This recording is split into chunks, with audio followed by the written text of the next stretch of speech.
Lawmakers clashed in the upper house Friday as calls grow for police personnel to use body-worn cameras on planned operations.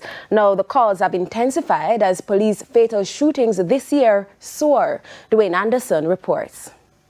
The number of civilians killed in 2026 by the security forces has climbed by 25% when compared to 2025. Of the 115 killings so far, 39 were recorded in April. Opposition Senator Alan Bernard wants body-worn cameras to be used by police officers to help clear up what he termed the darkness around these incidents. In this climate, the refusal to require body cameras in planned high-risk operation does not build confidence, it deepens suspicion.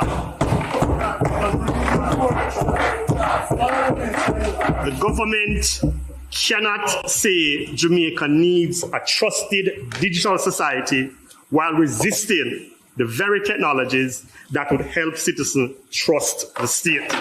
He too has grown tired of the multiple explanations being given by members of the government for why police teams on planned operations do not use body-worn cameras. Among the most recent reasons, the police uniforms cannot fit cameras.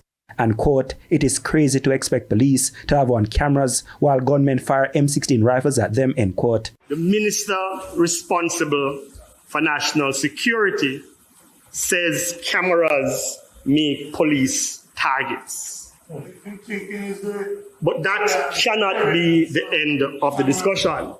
Tempers simmered as the government side responded in defense of the police. To come and make broad emotive statements that seem to paint, seek to paint and criticize, seek to criticize the police without warrant. We note the high number of killings by the police, and that is challenging. It clearly, if you look at the number on the face of it, is a concern.